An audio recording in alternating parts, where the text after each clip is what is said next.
तर पोरांनो, तुम्हाला का नाही मी आज काही प्रश्न विचारणार आहे, तर त्याचे तुम्ही योग्य ते उत्तर द्या बघा. तर विचारू का तुम्हाला प्रश्न? तर मला सांगा, माणूस ज्यावेळेस मरतय का तर त्याच्या नाकामध्ये कापूस कामून घालते बरं? त्याने हात वर करा. कारण की सर ते जिवंत होऊन पळून जाईल ना, म्हणून तू त्याच्या नाकात कापूस घालतो. कळते का नाही तुम्हाला?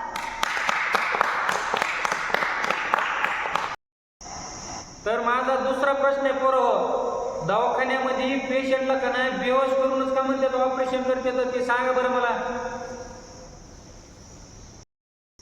त्याला बेहोश कमी करतात की सर? कारण ते ऑपरेशन शिकून म्हणून.